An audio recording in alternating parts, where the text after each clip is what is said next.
করলা, তুমি কি ম্যাট্রিক পাস করছিলে আব্বা? হ্যাঁ। এখন কেউ যদি অনার্স করার পরে আপনি যদি তারে জিজ্ঞাসা করেন, ভাই তুই কি ম্যাট্রিক পাস করছিলি, বলেন তো এই প্রশ্ন যদি কেউ করে, ওর মতো বলদ আর কেউ আছে? এখন বুঝতে হবে যে অনার্স করছে তার মানে আগের সব সিঁড়ি সে পার করেই আসছে, ঠিক কিনা বলেন? আল্লাহ তাআলা দ্বিতীয় বিষয়টা উল্লেখ করছে যে তোমরা অন্যদেরকে উৎসাহ দাও না। এখন বলেন, যে নিজে মিসকিনদের খাওয়ায় না সে কি আরেকজনকে কবে যে তুমি খাওয়াও? তার মানে বোঝা গেল ও নিজেও খাওয়ায় না, অপরকেও খাওয়াইতে উৎসাহ দেয় না, বরং নিরুৎসাহিত করে। এখন বিষয় হলো, অনেক সময় আমরা মনে করি অনেক জায়গায় উলামায়ে কেরাম ওয়াজ নসিহতের মধ্যে 40 জিয়াফত 4 দিনা বাৎসরিক খাওয়াইতে মানা করে, আছে না নাই? এখন বলবে হুজুরও তো ওই দলের লোক, নিজেও খাওয়ায় না, অপরকেও খাওয়াইতে নিরুৎসাহিত করে। না না, বরং খাওয়ানোটা হতে হবে স্থান, অবস্থান এবং সঠিক পদ্ধতিতে। আপনি খাওয়ান, অসুবিধা নাই। আমরাও এক সময় জিয়াফত খাওয়ানো দেখছি, অনেক মানুষ এমন দেখেছি।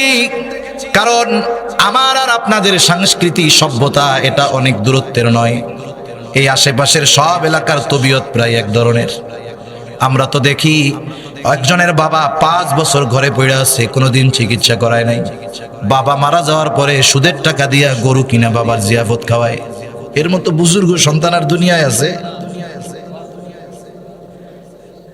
সুদের উপরে টাকা দিয়া গরু কিনা বাপের জিয়াফত খাওয়াইতেছে, বাপরে জান্নাতে নেওয়ার লাইগা। এখন চিন্তা করেন, ওর উচিত ছিল বাপ অসুস্থ থাকতে চিকিৎসা গ্রহণ করানোর ব্যবস্থা করা, ওই সময় করে নাই। তাইলে এখন কেন খাওয়াইলো? মানুষ তো 2 কারণে খানা খাওয়ায়, একটা হলো শোকে আর একটা হলো সুখে। একটা শোকে আর একটা কি বলেন না, সুখে। এখন ও কি সুখে খাওয়াইলো না শোকে খাওয়াইলো, কেমনে বুঝবেন? ওর কথায় বা কাজে বোঝা যাচ্ছে ও সুখে খাওয়াইছে। কেন? ও চিন্তা করেছে এই বেটা 5 বছর ঘরে পড়ে থাকার কারণে আমি অটোমেটিক জমিটার মালিক হইতে পারি নাই। এখন নিজেও মরছে, আমাকেও বাঁচাইছে, সম্পদও পাইছি, আলহামদুলিল্লাহ। কমপক্ষে সুদের উপর একটা গরু আইনা ওনার নামে খাওয়াই দিই। এখন বলেন, এই যে খাওয়ানোটা খাওয়াইলো, খুব ফজিলত হবে না খাওয়াইলে? আচ্ছা, মনে করেন একজন সঠিকভাবেই খাওয়াইতেছে, বাবার নামে খাওয়াবে। কেন খাওয়াবে? যেন বাবার উপকার হয়, কল্যাণ হয়, ঠিক কিনা বলেন? কিছু সওয়াব আমল নামায় যায়। এখন উনি খাওয়াবেন, আমি কিন্তু খাওয়াইতে নিরুৎসাহিত করতেছি না, পদ্ধতি অবলম্বন করে খাওয়ান আমি বলতেছি। এখন দেখেন, আপনি খাওয়াইলেন, রান্না করলেন, খাওয়াইছেন, বাবার উপকার, এটাই হলো মূল উদ্দেশ্য। এখন আপনাদের এলাকায় খাওয়ায় কিনা জানি না, খাওয়ানোর সময় কি হয় দেখেন। প্রথম গোশত রানছে 3 ডেক, বাহিরে বিছাইছে কলার পাতা দিয়ে, আগে খাওয়াইতো, এখন প্লাস্টিকের প্লেট বা অন্য কিছু দিয়ে খাওয়াবে। বাহিরে যারা বসবে তারা 1 ক্লাস, ভিতরে যারা বসবে তারা হলো বিজনেস ক্লাস। এই খাবার, মরার খাবারের হক হলো একেবারে মিসকিন, অসহায়, যে কোনো দিন খাইতে পারে না সে। কিন্তু আমরা দেখি যে এই খাবার খাইতে শুধু মিসকিনরাই আসে না, কিছু বড় বড় টাকা পয়সাওয়ালা গাড়িওয়ালা মিসকিনও আসে। ওনারা আবার নিচে বসাবে না, ওনাদের আলাদাভাবে রুমের মধ্যে নিবে। নেওয়ার পরে সুন্দর মতো ড্যাগ একটা ধরে নিয়ে বলবে, ভাইজান ভাই খান, খুব ভালো হয়েছে, বাইসা বুঝে আনছি, যেই পাতিলেরটা সিদ্ধ হয়েছে, প্রয়োজনে সঙ্গ দেই, পাতিলের মধ্যে নাইমে নাইমে ডুব দিয়া দিয়া গোশত খান। তার মানে ওরা না খাইতে চাইলেও এত এত ওর প্লেটে গোশত দেয়, অপচয় করে ফেলায়া যায়। আর বাইরে অবস্থা কি, একজন মিসকিন বছরে 2-4 বার গোশত খাইতে পারে না। এখন আরেকজনকে খাদিমদারির জন্য দিছে, ও একখান হাড্ডি উড়াই দিছে, হাড্ডির সাথে কোনো গোশত নাই, না জানি আরেকজন সাইটে সুইটে আবার ওর মধ্যে ফেলাইছে কিনা আল্লাহ জানে। ওইটা যেই ওর পাতে দিছে, ও বলে ভাই একটা গোশত দেন, এটা খাইলে খা, নাহলে ভাগ এই জায়গা থেকে সর, ফকির নির্বলা থেকে আইছে, এরকম বলে কি বলে না? যদি খাওয়াইতেই হয়, হকটা তো তার ছিল, তারে কি খাওয়ানো হইল বলেন? আপনার যদি খাওয়াইতে মন চায়, আমি মানা করি না। আপনি একটা গরু জবাই দেন, এলাকার ধনী কাউকে দাওয়াত দেওয়ার দরকার নাই, আশেপাশের গ্রাম থেকে 50 জন ওই রকম মিসকিন খুঁজা বাড়িতে আনেন। এইবার ওই গোস্তের ডেকসিটা তাদের সামনে দিয়া বলেন, তোদের যত মন চায় খা।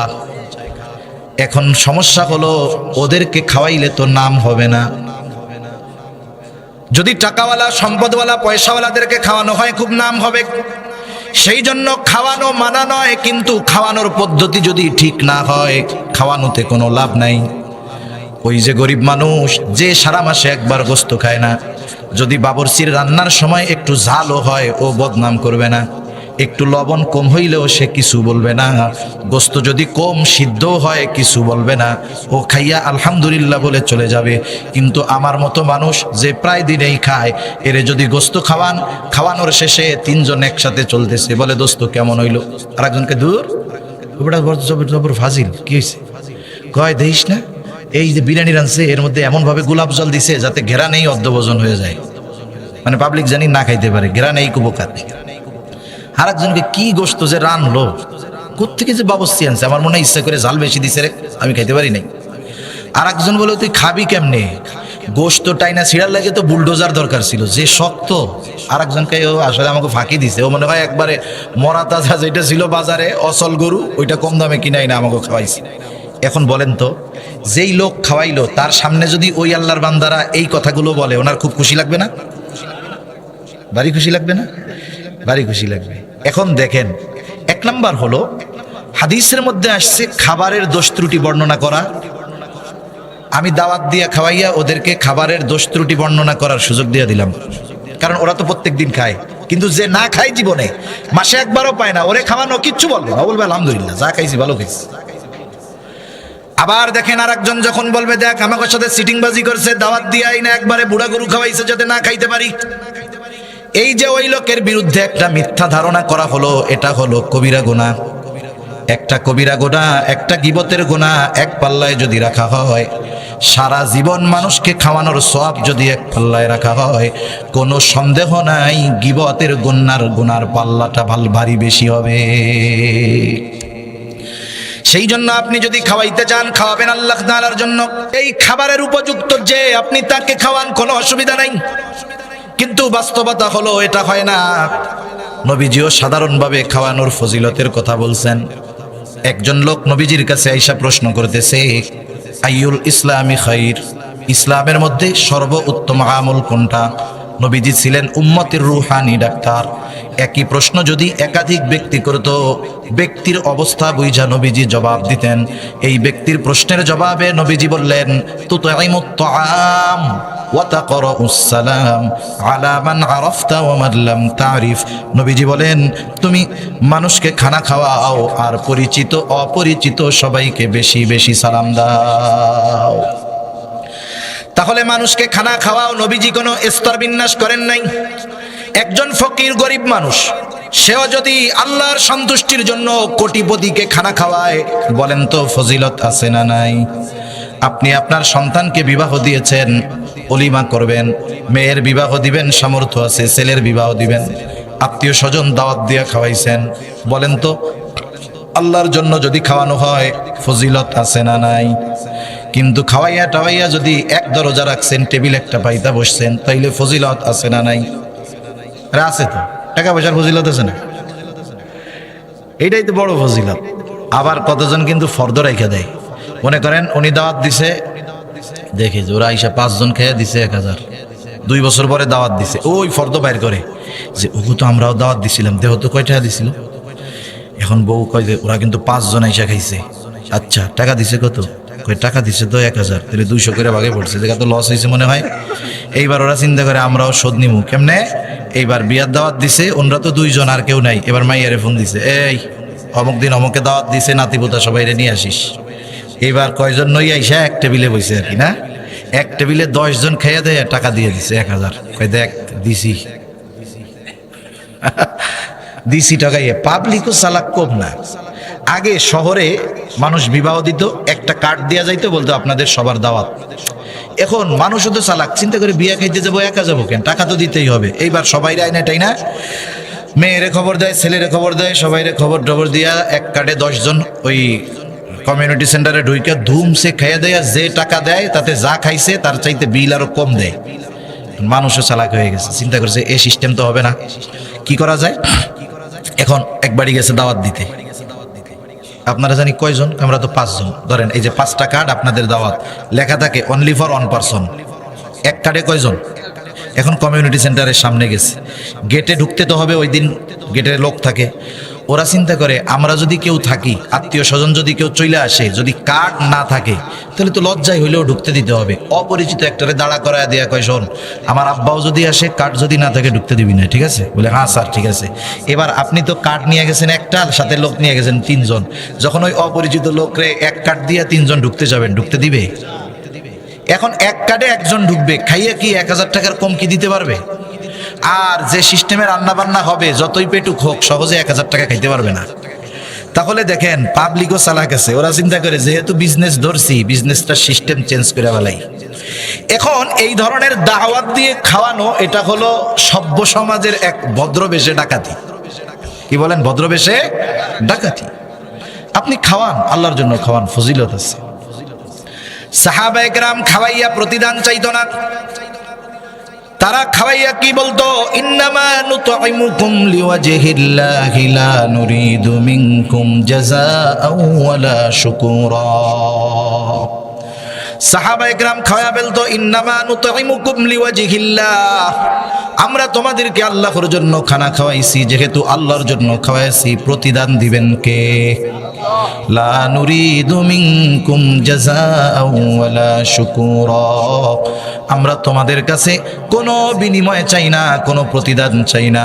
বিনিময় প্রতিদান বহুদূর, খাইয়া আমাদেরকে একটু ধন্যবাদ দাও, এটাও আমরা চাই না। সেজন্য খানা সাধারণভাবে খাওয়ানো ফজিলতের কাজ, যদি নিঃস্বার্থে খাওয়ানো হয়। এখন যদি আমার প্রতিবেশী হয়, এক্ষেত্রে খানা খাওয়ানো শুধু ভালো কাজ নয়, এক্ষেত্রে খানা খাওয়ানো ঈমানি দায়িত্ব। কারণ নবীজি বলেন, লাইসাল মুমিন আল্লাযী ইয়াশবাউ, ওই ব্যক্তি মুমিন নয় যে নিজে পেট পুরে খায় আর তার পাশে তার প্রতিবেশী অভুক্ত থাকে। সেজন্য অনাহারী প্রতিবেশীকে খানা খাওয়ানো শুধু ভালো কাজ না, এটা ঈমানি কাজ। এজন্য আমরা মাঝে মধ্যে প্রতিবেশীর দিকে একটু খেয়াল রাখবো, ইনশাআল্লাহ। রাখা যাবে না? গরিব অসহায় অনেক আছে, আপনার ছেলে বিদেশে আছে, চাকরি করে, আপনি খাইতে পান অনেক, মাঝে মধ্যে একটু কিছু রান্না করলেন, তাদের দিলেন, এতে হৃদ্রতা, ভালোবাসা বাড়বে।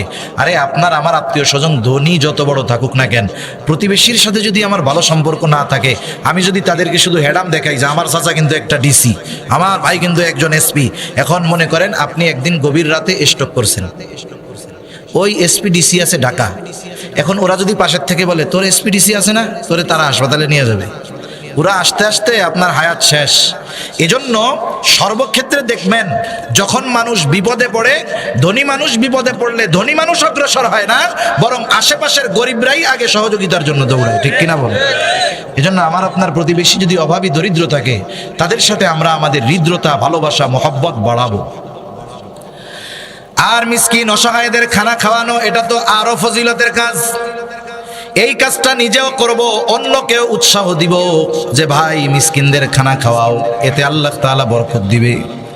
আর জিয়াফত, চল্লিশা মল্লিশা এই সব বাদ দিয়া খাবারটা যদি আসলেও মৃত মা বাবার কল্যাণের জন্য খাওয়াই, খরচটা যদি তাদের কল্যাণের জন্যই করে থাকি, তাহলে ওই খরচটা এমন জায়গায় করব যেন কিয়ামত পর্যন্ত এই খরচের উপকার ওই মা বাবা কবরে শুয়া শুয়া পাইতে থাকে।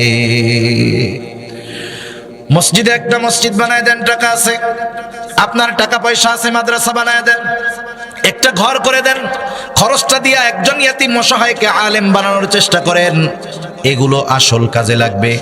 তাহলে রিজিক সংকীর্ণতার দ্বিতীয় কারণ হলো ওরা নিজেরাও মিসকিনদের খাবার দেয় না, অপরকেও খাবার দিতে উৎসাহ দেয় না। আমরা মিসকিন অসহায়দের খানা খাওয়াবো, নিজের যদি সামর্থ্য না থাকে আর একজনকে খানা খাওয়ানোর জন্য উৎসাহ দিব তো ইনশাআল্লাহ। খাওয়াবো ঠিক, কিছু খরচ হবে, কিন্তু বেশি দিবেন কে? আল্লাহ। 3 নাম্বার কারণ রিজিক সংকীর্ণতার, ওয়াতাকুলুনাত তুরাসা আকলাল লাম্মা, তোমরা ওয়ারিসি সম্পদ সব একা ভক্ষণ করে ফেলো। যদিও ইয়াতিমদেরটা স্পেশাল ভাবে উল্লেখ করা হয়েছে যে তোমরা ইয়াতিম যারা আছে তারা উত্তরাধিকার সূত্রে যেই সম্পদ প্রাপ্ত হওয়ার কথা সবটা নিজেরা খেয়ে নাও। কিন্তু মুফাসসিরিনে কেরাম বলেন এখানে সব ধরনের ওয়ারিসি সম্পদ উদ্দেশ্য। দেখেন, একটা লোকের মনে করেন 2টা মেয়ে, একটা ছেলে, ছেলেটা বড়, মেয়ে 2টা ছোট। বাবা মেয়ে 2টাকে বিবাহ দিল, কিছুদিন পরে বাবা দুনিয়া থেকে চলে গেল। বাবা অনেক সম্পদ রেখে গেছে। মারা যাওয়ার পরে সন্তানের দায়িত্ব কি? এক নাম্বার দায়িত্ব, সন্তান তার বাবার দাফন কাফনের সব ব্যবস্থা করবে। ঋণ যদি থাকে বাবার সম্পদ থেকে ঋণগুলা দিয়ে দিবে, যদি বাবার না থাকে সন্তান দিবে। বাবার যদি থাকে বাবার সম্পদ থেকে দিয়ে দিবে। এরপরে বাবার যদি কোনো ওসিয়ত থাকে আর ওই ওসিয়তটা তার রেখে যাওয়া সম্পদের সর্বোচ্চ 3/1 হয়। মনে করেন আছে 9 লাখ টাকা, ওসিয়ত করছে যে 3 লাখ টাকা মাদ্রাসায় দিয়ে দিবি, তাহলে এই পর্যন্ত সন্তান ওসিয়ত মানতে বাধ্য। কিন্তু বাপ যদি মরার আগে বলে আমি মরার পরে সব সম্পদ ওই জায়গায় দিয়া দিবি, এই ওসিয়ত সন্তান কার্যকর করতে বাধ্য নয়। তাহলে ওসিয়ত পূরণের মেয়াদ হলো সমুদয় সম্পদের 3/1। যদি ওসিয়ত করে থাকে ওসিয়তটা পূরণ করবে। এরপরে অবশিষ্ট যেই সম্পদ জমি জাতি টাকা পয়সা যা আছে উত্তরাধিকার প্রাপ্ত সূত্রে যারা মালিক ওয়ারিসদের মাঝে বন্টন করে দিবে। এই ক্ষেত্রে আমাদের দেশের অনেক বড় ভাই চুপ হয়ে থাকে, কিছু কয় না। কারণ যদি বন্টন হয় তাহলে তো সম্পদ ভাগাভাগি হয়ে যাবে। বলেন তো, বাবার সন্তানের মধ্যে ছেলের যেমন হক আছে মেয়ের তেমন হক আছে না নাই? পরিমাণ যা হোক আছে তো নাকি? আগের আমলে মুরব্বী যারা ছিল মহিলারা, এরা আসলে সহজ সরল ছিল। পুরুষরা তো চালাক ঠকবাজ, এমন ভাবে ওই মহিলাগুলারে কনভার্ট করছে। যদি ওই মুরব্বী মহিলাদেরকে বলা হয়তো আপনি তো আপনার বাবার বাড়ি অনেক সম্পদ পাইছেন, আপনার সন্তানেরা অভাবে আছে, সম্পদটা নিয়ে আসেন, হয়তো এরকম জিব্বা একটা বাইর করে আস্তাগফিরুল্লাহ, বাবার বাড়ির সম্পদ আনতে হয় না, এগুলো আগুন আনতে হয় না। তার মানে ওর মাথার মধ্যে ঢুকাই দিছে বাবার বাড়ির সম্পদ খাওয়া হারাম, নাউজুবিল্লাহ। অথচ বাবার সম্পদে মেয়ের হক এটা নির্ধারণ করছে দুনিয়ার কেউ না, আল্লাহ। এখন দায়িত্ব হলো ওই বোনদের সম্পদগুলো দিয়ে দেওয়া। আর অল্প সময়, আমি 10 মিনিটের মধ্যে শেষ করে দিব। কিন্তু দেখেন অনেক ভাই আছে দিবে না, সম্পদ বন্টন করে না। ওই যে আমের সময় কিছু বোনরা আসে, 2-4-10 দিন থাকে, আম কাঁঠাল দিয়ে দেয়, পুকুরে বিলে কয়টা মাছ হয়, মাছ মারলে ওই জায়গাতে 2-4টে পাঠায় দেয়। বোনরাও কিছু কয় না, উনিও মনে মনে খুশি। প্রত্যেকবার দাওয়াত দেয় ভাগনাদের, মামা আসতে বলে। এখন 10-15 বছর এভাবে পার হয়েছে, বোনরা আর কিছু নেয় নাই। 15 বছর পরে এসে কইতেছে 2 বোনে মিলা যে ভাই এই 15 বছর তো আমাকে স্বামীর চাকরি বাকরি ছিল, টাকা পয়সা লাগে নাই, এখন আমার পোলাটারে লেখাপড়া করাই, আমার তো টাকা পয়সা দরকার। তা বাবার যেই সম্পদগুলো আছে আমাকেটা একটু আমাকে দিয়া দিলে ভালো হয়। বাবা মরার 15 বছর পরে আইসা যদি বোনরা ভাইয়ের কাছে তাদের হক চায়, ভাই খুশি হবে না একেবারে? দেখবেন কি চেহারার মধ্যে আর তাকানো যায় না। ও জানে যে রাখতে পারবে না। আগে যেই মামি আসলে দুধ ভাত খাওয়াইতো, ছোটবেলায় কবিতা পড়ছিলাম, মামি আসলে দুধ ভাত খাওয়াইতো, যখন সম্পদটা নিয়ে যাবে দুধ ভাত না জাটার বাড়ি দিবে। আগে আইসা চইলা যাইতে চাইলে কইতো কি যে না না আর 5 দিন থেকে যা। আর এখন ঘরে ঢোকার আগে বলবে যাবা কবে, সব তো নিয়েই গেছো। ঠিক কিনা বলেন? তার মানে এতকালের মোহাব্বত ভালোবাসা ছিল সম্পদের জন্য।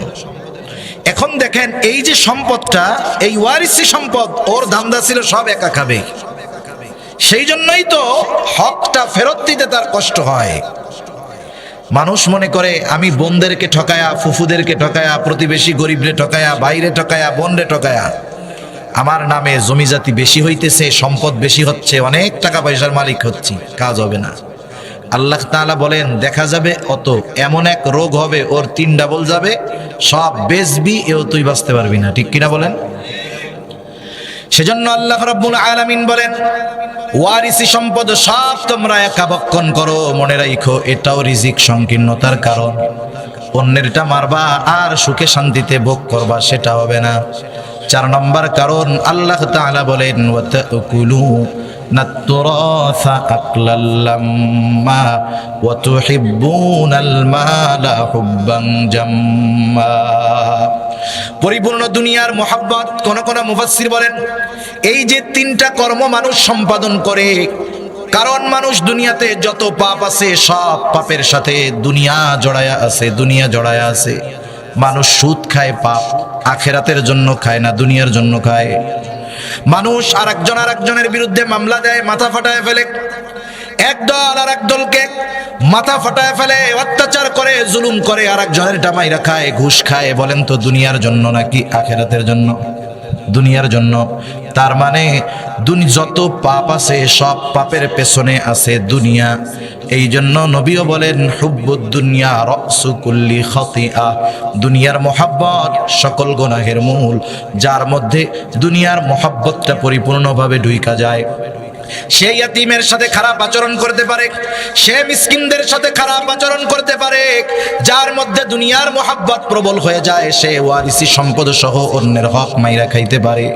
আল্লাহ তাআলা জানায়া দেন, বান্দা এই বিষয়গুলো যদি তোমার মধ্যে থাকে তোমার রিজিক সংকীর্ণ হয়ে যাবে। আর যদি এই বিষয়গুলো নিজের থেকে বের করতে পারো, উপার্জন অল্প হলেও আল্লাহ তাআলা ওই অল্প উপার্জনের মধ্যে বরকত দিয়া দিবে, তোমার রিজিককে আল্লাহ তাআলা প্রশস্ত করে দিবে। সেজন্য আমরা সকলেই দুনিয়ায় চাই যে আমাদের জীবন উপকরণগুলো আমরা সহজে যেন পাওয়া যায়। সকলে চাই না আমরা? তাহলে আমরা ইয়াতীমদের সাথে ভালো ব্যবহার করব, মিসকিনদের খানা খাওয়াবো। আমার কাছে যদি কেউ কোনো হক পায়, আমি এগুলো হাসি মুখে তাদেরকে ফিরায় দিব। সাথে সাথে আখিরাতের মোহাব্বতকে, আখিরাতের চিন্তাকে অন্তরের মধ্যে প্রাধান্য দিব। তাহলে এই দুনিয়াটাও আমার জন্য আল্লাহ তাআলা আসান এবং বরকতময় করে দিবে। আল্লাহ সুবহানাহু ওয়া তাআলা আমাদের সবাইকে কথাগুলো বুঝবার, আমল করবার তৌফিক দান করুন। সকলে বলি আমিন। ওয়া আখিরু দাওয়ানা আলহামদুলিল্লাহি রাব্বিল আলামিন। আসসালামু আলাইকুম ওয়া রাহমাতুল্লাহি ওয়া বারাকাতুহু।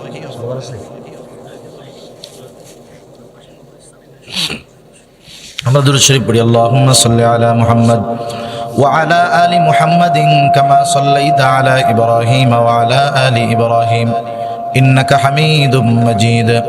اللهم بارك على محمد وعلى آل محمد كما باركت على إبراهيم وعلى آل إبراهيم إنك حميد مجيد. الحمد لله رب العالمين والعاقبة للمتقين والصلاة والسلام على خير خلقه محمد وعلى آله وأصحابه أجمعين. ربنا ظلمنا أنفسنا وإن لم تغفر لنا وترحمنا لنكونن من الخاسرين. ربنا آتنا في الدنيا حسنة وفي الآخرة حسنة وقنا عذاب النار. ربنا لا تزغ قلوبنا بعد إذ هديتنا وهب لنا من لدنك رحمة إنك أنت الوهاب. দয়াময় আল্লাহ, গভীর রাত পর্যন্ত দিনই আলোচনা করার পরে গুনাহমাখা হাত আমরা তুলে ধরেছি। আয় আল্লাহ, রাত যত গভীর হয় দুনিয়ার মানুষের দরজাগুলো বন্ধ হয়ে যায়, আর রাত্র যত গভীর হয় আপনার রহমতের দুয়ার তত উন্মোচিত হয়। আয় আল্লাহ, আমরা গুনাহগার, আপনি গফফার, আপনি আপনার গফুর গফফার রহিম রহমান নামের ওসিলায় যে যেখান থেকে হাত উঁচু করেছে আল্লাহ, আমাদের বিগত জীবনের সকল কবিরা সগীরা গুনাহগুলো মাফ করে দেন। আমাদের আত্মীয় স্বজন যে যেখানে আছে মাফ করে দেন আল্লাহ। আয় আল্লাহ, যারা বেঁচে আছে তাদের মাফ করে দেন, যারা দুনিয়া ছেড়ে চলে গেছে মাফ করে কবরগুলো জান্নাতের টুকরো বানায়া দেন। আয় আল্লাহ, পাশে গোরস্থান আছে, হয়তো অনেকের আত্মীয় স্বজন এখানে শায়িত আছে, আল্লাহ কবরগুলো জান্নাতের টুকরো বানায়া দেন ইয়া রব্বাল আলামিন। খাস করে আজকের এই মাহফিল আপনি কবুল আর মঞ্জুর করে নেন। আয় আল্লাহ, শুরু থেকে নিয়ে এই পর্যন্ত যত আলোচনা হয়েছে, যে যেগুলো শুনেছে, যে যে আলোচনাগুলো করেছে, আল্লাহ সকলকে প্রয়োজনীয় কথা অনুযায়ী আমলের তৌফিক দিয়ে দেন ইয়া রব্বাল আলামিন। মাদ্রাসাখানা কবুল আর মঞ্জুর করে নেন। মাদ্রাসার মহব্বতে যারা অর্থ দিয়ে, শ্রম দিয়ে, সময় দিয়ে, সৎ পরামর্শ দিয়ে বিভিন্নভাবে সহযোগিতা করেছে আল্লাহ, সকলের সকল প্রকার সাহায্য সহযোগিতা আপনি কবুল আর মঞ্জুর করে নেন ইয়া রব্বাল আলামিন। মাদ্রাসার যা কিছু প্রয়োজনীয়তা আছে গায়বী খাজানা থেকে ব্যবস্থা করে দেন। আয় আল্লাহ, যারা ছাত্র লজিং রাখে আল্লাহ, ইয়াতিমদের লজিং রাখে আল্লাহ, কিয়ামতের দিন নবীজির সাথে থাকার ফয়সালা আল্লাহ আপনি করে দিয়েন। ইয়া রব্বাল আলামিন, আমাদের মধ্যে যারা অসুস্থ আছে সুস্থতা দান করেন। আয় আল্লাহ, খাস করে আমাদের যাদের মা বাবা দুনিয়া ছেড়ে অন্ধকার গহীন কবরে চলে গেছে আল্লাহ, আয় আল্লাহ, যার মা বাবা নাই সে বুঝে মা বাবা না থাকার যন্ত্রণা কেমন। দুনিয়ার অপর প্রান্তে আমেরিকার খবর মুহূর্তের ভিতরে পাওয়া যায়, দেখা যায়। 3 হাত মাটির নিচে মোহাব্বতের মা বাবার কবরের খবর জানাও যায় না, দেখাও যায় না। আয় আল্লাহ, অনেকে হয়তো এই মোহাব্বতের মা বাবাকে নিজের হাতে কবরে শুয়ায় রাখছে আল্লাহ। আয় আল্লাহ, দুনিয়াতে যেই মা বাবা সন্তানের কষ্ট সহ্য করতে পারে না, কবরের মধ্যে ওই মা বাবা শুয়ে আছে আল্লাহ। খাস করে যদি কারো মা বাবার কবরে আযাব হয়, এখানে উলামায়ে কেরাম আছেন, তালিবুল ইলম আছে। আয় আল্লাহ, আপনার দাড়ি পাকা অনেক বান্দা আছে, যুবক আবেদ আছে, মুসাফির আছে, যাকে পছন্দ, যারা আমল পছন্দ, তারা আমলের ওসিলায় ওই মা বাবার কবরের আযাব আল্লাহ আপনি মাফ করে দেন। কবরগুলো আপনি জান্নাতের টুকরো বানায় দেন। কিয়ামতের দিন ডান হাতে আমলনামা দিয়ে হিসাব সহজ করে জান্নাতের ব্যবস্থা করে দিয়েন। যাদের মা বাবা বেঁচে আছে সুস্থ দীর্ঘ নেক হায়াত আল্লাহ আপনি দিয়ে দেন। ইয়া রব্বাল আলামিন, আমাদের স্ত্রী সন্তান আমাদের জন্য চক্ষু শীতলকারী হিসাবে কবুল করে নেন আল্লাহ। যাদের সন্তান অবাধ্য আছে সন্তানগুলোকে আপনি বাধ্য করে দেন। বিবাহযোগ্য কন্যা যাদের আছে আল্লাহ দিনদার পাত্রের ব্যবস্থা করে দেন। যারা অভাবে আছে অভাব দূর করে দেন। যারা ঋণগ্রস্ত আছে ঋণ পরিশোধের তৌফিক আল্লাহ দিয়ে দেন। হারাম হালাল বেঁচে চলার তৌফিক দেন আল্লাহ। হালাল রুজি অন্বেষণের তৌফিক দেন। হ্যাঁ আল্লাহ, আমাদের সকলের রিজিককে আপনি প্রশস্ত করে দেন। রিজিক প্রশস্তকরণ আমলগুলো বেশি বেশি করার তৌফিক আল্লাহ আপনি দিয়ে দেন। মা বোনদের কবুল করে নেন, পর্দানিশীন বানায়া দেন। 5 ওয়াক্ত নামাজ যথাযথভাবে আদায় করার তৌফিক আল্লাহ দিয়ে দেন। বেনামাজিদের নামাজি বানায়া দেন। সুন্নাতবিহীন মানুষগুলোরে আল্লাহ সুন্নাতওয়ালা বানায়া দেন। ইয়া রব্বাল আলামিন, খাস করে तमाम দুনিয়ার মুসলমানদের জান মাল ইজ্জত আল্লাহ আপনি হেফাজত করেন। ফিলিস্তিনের মুসলমানদের হেফাজত করেন আল্লাহ। আয় আল্লাহ, ওই জালেমগুলো নির্বিচারে শিশুগুলোকে নৃশংসভাবে হত্যা করতেছে আল্লাহ। আয় আল্লাহ, বাবার কাঁধে সন্তানের লাশ, মায়ের কোলে সন্তানের লাশ। আয় আল্লাহ, আপনি তাদের সকলকে শাহাদাতের মর্যাদা দান করেন আল্লাহ। জালেমগুলার হেদায়াত দেন। হেদায়াত যদি না থাকে তাদের ব্যাপারে আসমানি ফয়সালা গ্রহণ করেন। আয় আল্লাহ, যারা জালেমদের বিরুদ্ধে জিহাদ করতেছে তাদেরকে আপনি আসমানি সাহায্য দান করেন। ইয়া রাব্বাল আলামিন, খাস করে মাওলা আমাদের সকলকে বারবার মক্কা মদিনা জিয়ারত করার তৌফিক আল্লাহ আপনি দিয়ে দেন। আমাদের অন্তর আপনার এবং আপনার হাবিবের মোহাব্বত দিয়ে ভরপুর করে দেন। আয় আল্লাহ, অনেক যুবক তরুণ আছে আল্লাহ, ওদেরকে ওদের মর্যাদা বোঝার তৌফিক আল্লাহ দিয়ে দেন। আয় আল্লাহ, ইসলামের মোহাব্বত নবীর মোহাব্বত দিয়ে অন্তরগুলা ভরপুর করে দেন আল্লাহ। খাস করে আমাদেরকে সহ বিশেষ করে তরুণ যুবকদেরকে গুনাহ থেকে বেঁচে থাকার তৌফিক ও হিম্মত আল্লাহ আপনি দিয়ে দেন। ইয়া রাব্বাল আলামিন, মরণ তো হবে, মরতেই তো হবে, আমাদেরকে আপনি শাহাদাতের মৃত্যু দান করেন। আল্লাহুম্মা রযুকনা শাহাদাতান ফি সাবিলিক ওয়াজআল মাউতানা বিবালাদি রাসূলিক। আল্লাহুম্মা আনসুরিল ইসলাম ওয়াল মুসলিমিন ইলা সুন্নাতির রাসূলি ওয়াল খুলাফাইর রাশিদিন। আল্লাহুম্মা আনসুরিল মুজাহিদিল ফিলিস্তিন। আল্লাহুম্মা আনসুরিল মুজাহিদিল ফিলিস্তিন। আল্লাহুম্মা হাল্লিকিল ইয়াহুদা ওয়ান নাসারা ওয়াল মুশরিকিন। ইয়া রাব্বাল আলামিন, জীবনের অন্তিম সময় যখন মালাকুল মাউত মৃত্যুর পয়গাম নিয়ে হাজির হবে আল্লাহ, আমাদের সকলের জবানে আপনি তাওহীদের কালিমা নসিব করে দিন। اللهم إنا نعوذ بك من الهم والحزن والعجز والكسل والجبن والبخل وضلع الدين وغلبة الرجال. رب اجعلني مقيم الصلاة ومن ذريتي ربنا وتقبل دعاء. ربنا اغفر لي ولوالدي وللمؤمنين يوم يقوم الحساب ربنا هب لنا من أزواجنا وذرياتنا قرة أعين وجعلنا للمتقين إماما رب ارحمهما